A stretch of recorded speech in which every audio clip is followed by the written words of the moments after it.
गुरु क्या है? दो शब्दों से बना हुआ और पूरे जीवन का संदेश।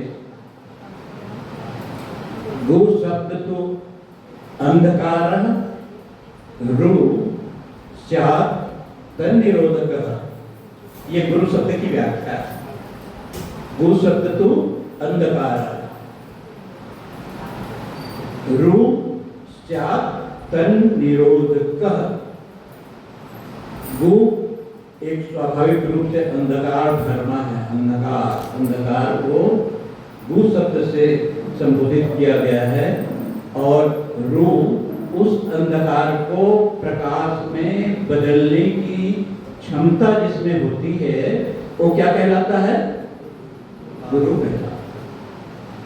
वो गुरु कहलाता है जो अंधकार को प्रकाश में बदल दे, अंधकार को समाप्त करके प्रकाश का पूर्णतः अपलावन कर दे, फैला दे। तो हमारे जीवन में इन दोनों प्रकार की क्षमताओं, एक तो है प्रकृति का स्वाभाविक गुण अंधकार में, और दूसरा उसमें प्रकाश फैलाना प्रयास से होता है।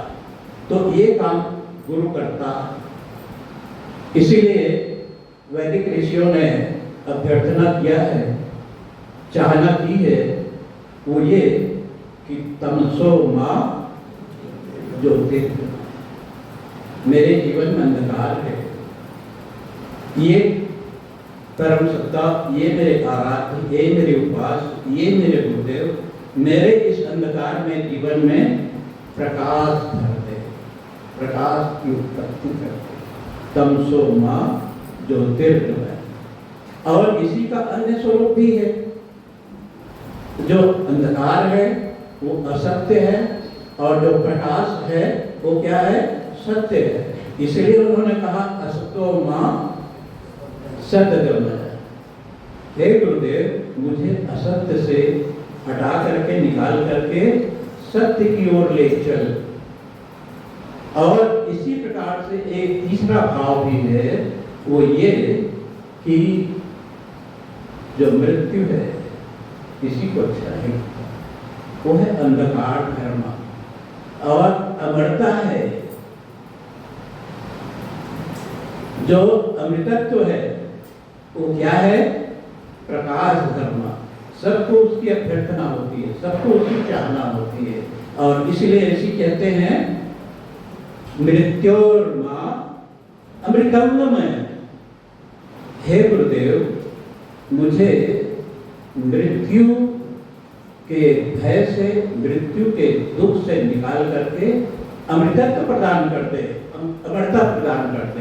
क्या ये गुरु कर सकता? गुरु एक तीनों काम कर सकता है? उत्तर क्या होगा? हाँ, ये गुरु कर सकता है। गुरु ये कर सकता है। इसीलिए गुरु की जब और व्याख्या की गई विभिन्न ऋषियों द्वारा, तो या विभिन्न महापुरुषों द्वारा, तो गुरु की महत्ता में वो सब गुण जो गुरु में है उसके आधार पर उसकी महिमा गाया गया।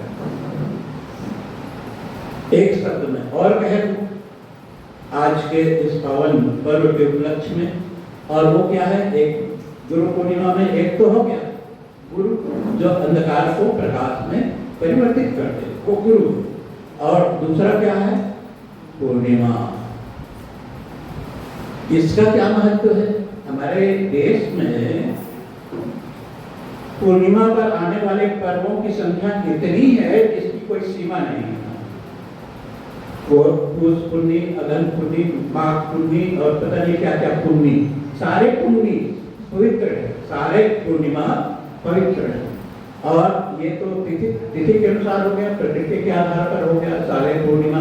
और दूसरा है हमारे जितने महापुरुषों हैं, महापुरुष हैं, उनका जो प्रादुर्भाव है, वो प्रादुर्भाव चाहे किसी भी दिन हुआ, पर ये हम मानते हैं कि कब हुआ? पूर्णिमा को हुआ। जैसे बुद्ध पूर्णिमा, उसको हम बुद्ध पूर्णिमा मानते हैं, उनके जयंती को। इसी प्रकार से ज्येष्ठ पूर्णिमा में सदगुरु कबीर साहब, ज्येष्ठ पूर्णिमा में सदगुरु कबीर, ऐसे हमारे बहुत जैसे आज क्या है? महर्षि वेद व्यास, महर्षि वेद व्यास जी की जयंती में आज बहुत सारे हमारे वक्ताओं ने कहा, और वो पूर्णिमा का दिन है। पूर्णिमा क्यों महत्वपूर्ण है?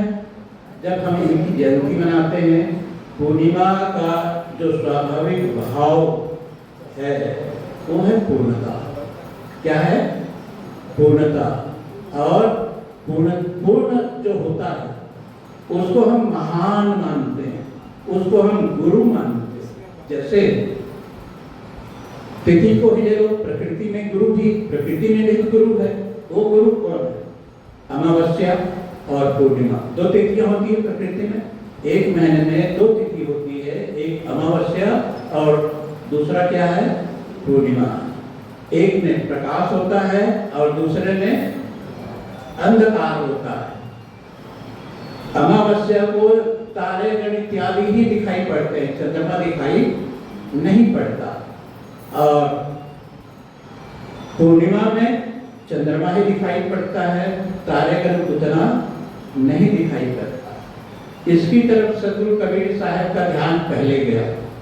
उन्होंने अपनी साखी में कहा, जो तारा जगमगे तो उगे न सूर्य, तोलो जीव जीव कर्म बस डोले, ज्यों लो ज्ञान प्रकृति के दृश्य को सदगुरु कबीर साहब ने इतने महत्वपूर्ण भाव से घटाया है, आध्यात्मिक भाव से। वो ये कि जब तक अंधकार है तब तक तारागण टिमटिमाते, और जैसे ही ज्ञान का सूर्य प्रादुर्भाव होता है, दिन होता है, तब कोई भी तारागण भी नहीं दिखता और चंद्रमा भी नहीं दिखता, चंद्रमा भी नहीं दिखता। अब इसका आध्यात्मिक अर्थ हमारे मनुष्यों ने क्या किया? चांद घटता बढ़ता है, अमावस्या को तो चांद दिखाई ही नहीं देता, एक दिन बाद दूध को ऐसा थोड़ा सा दिखता है, उसके बाद क्रमशः बढ़ते चला जाता है चांद। और बढ़ते बढ़ते जब पूर्णिमा आ जाता है तब क्या हो जाता है? पूरा गोल हो जाता है। अर्थात पहले तो एकदम नगण्य और उसके बाद पूर्णता को प्राप्त करता है। इसलिए अमावस्या और पूर्णिमा, इसका महत्व है। अमावस्या का एक महत्व और है, चांद का संबंध हमारे मन से है, चांद का संबंध हमारे मन से है। मन का स्वभाव है कि कभी एकदम दुखी हो जाना, घट जाना और निराश हो जाना, और दूसरा ये है मन का प्रसन्न हो जाना, और वो प्रसन्न हो जाना मन की पूर्णता है, मन की पूर्णता। अमावस्या को क्या होता है? चांद तो दिखाई देता ही नहीं है, पर चांद जाता कहाँ? चांद जाता कहाँ है? चांद कहाँ जाता है? अमावस्या को रात में तो गायब रहता है, दिन को वो रहता है, किसके साथ रहता है? सूर्य के साथ रहता है। तो जब मन पूर्णतः सूर्य के साथ मिलकर के ज्ञानाकार हो जाता है, ज्ञानाकार हो जाता है, पूर्णतः प्रकाशित हो जाता है, चांद अलग से दिखाई नहीं देता। चांद तो अपने आप को लुप्त कर देता है, पर जो भी प्रकाश होता है वो क्या होता है? ज्ञान का प्रकाश होता है, सूर्य का प्रकाश होता है। और इसलिए पूर्णिमा की तिथि में, अमावस्या की तिथि में चांद रात को नहीं होता, अंधेरे में नहीं होता, पूर्णतः प्रकाश की अवस्था में होता है। इसी प्रकार अमावस्या की रात्रि हमारे लिए महत्वपूर्ण इसलिए है कि इस समय सूर्य जो है, मन जो है पूर्णतः ज्ञान में परिवर्तित होता है, पूर्णतः ज्ञानाकार होता है। और पूर्णिमा के दिन रात्रि में मन पूर्णतः विकसित होता है, पूर्णतः विकसित होता है। मन में किसी प्रकार का कोई बुरापन नहीं। यही हमारी जिंदगी की सबसे बड़ी सीख है। मन यदि पूर्ण है तो किसी चीज की चाहना में उलझेगा नहीं, किसी प्रकार की चाहना में, तृष्णा में, राग में, द्वेष में उलझेगा नहीं, वो अपने आप में पूर्ण है। यही तो हमारे जीवन का उद्देश्य है, यही हमारे जीवन का उद्देश्य है। ये तो प्रकृति का संबंध हुआ। अब हमारे विभिन्न महापुरुषों ने ये गुरु के संबंध में क्या उनका दृष्टिकोण, जैसे सदगुरु कबीर साहब को ही ले लें।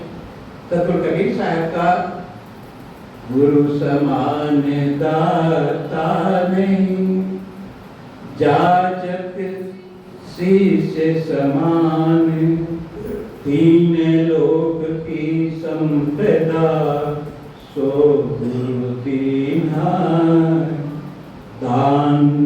तीन लोक की संपदा, सतोगुण, रजोगुण, तमोगुण, ये इनसे गुणातीत हो जाने की कला कौन सिखाता है? गुरु सिखाता है, सदगुरु सिखाता है। और गुरु सदगुरु कबीर साहब ने क्या कहा है? सदगुरु कबीर साहब की दृष्टि क्या है? गुरु गोविंद दो खड़े, काके लागू पाए, बलिहारी गुरु आपकी, जिन गोविंद दियो बता। एक गुरु है, दूसरा परमात्मा।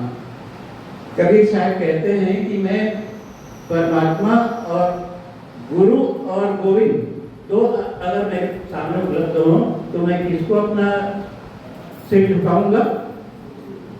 गुरु को झुकाऊंगा। अब क्यों गुरु को झुकाऊंगा? तो कहते हैं कि गुरु ने मुझे गोविंद को दिखाया, गुरु ने मुझको गोविंद को दिखाया, अर्थात गुरु के माध्यम से परमात्मा की प्राप्ति किया, उस भगवान को, उस परमात्मा को समझ सका और उसके पास में सदाचार हो गया। ये एक दृष्टि। इसलिए गुरु की मैं वंदना करता। गुरु गोविंद दो बड़े काके लागू पाए, इसीलिए क्योंकि उसके द्वारा ही उसको परमात्मा या ईश्वर की प्राप्ति हुई। उन्हीं के बाद में एक संत हुई, महिला संत, और जिसका नाम संत सहजोबाई। सहजोबाई कबीर साहब से एक कदम आगे बढ़ करके गए। कबीर साहब ने तो कह दिया कि मैं गुरु के प्रिय इसलिए लगता हूँ कि उन्हें गोविंद दिखा दिया। अगर गोविंद नहीं दिखाते, गुरु के द्वारा गोविंद की प्राप्ति नहीं होती, तो क्यों मैं गुरु को श्रेष्ठ मानूंगा? उनके द्वारा मुझे गोविंद की प्राप्ति हुई।